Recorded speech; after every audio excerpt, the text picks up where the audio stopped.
Our next movement is going to be the chest fly. We're not going to do without any weights today because we're going to focus on the range of motion at the bottom of the movement. So one of the reasons that we're focusing on the range of motion at the bottom of the movement is because it's going to allow this stretch reflex to kind of take over with the muscles involved in this chest fly. So when we increase that stretch with each movement that we do, we're actually going to increase the contractility of the muscle once we do start that contraction phase.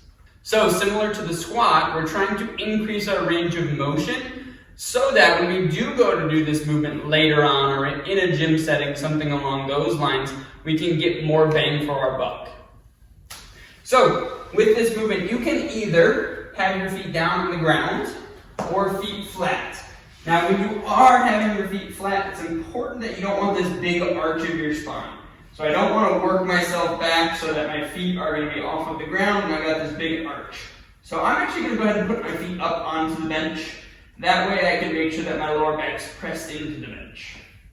From here, I'm going to mimic what I would with the chest fly. So I'm going to make two strong fists. I'm going to have a slight bend in my elbow.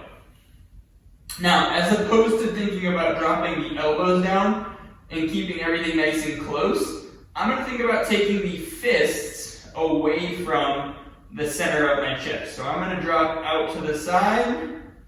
My elbows are going to drop down, and I'll come back up.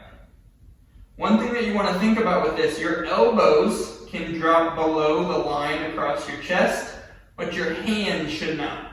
So I'm not going to do a chest fly all the way down to here. That's going to be too much. You're going to put the shoulder at risk for injury. So again, elbows can drop down below the chest, but the hands should not. So with this motion, when you do start to add weight, you should feel a big stretch at the bottom, and then that first initial contraction should be relatively challenging and then get a little bit easier as you go up.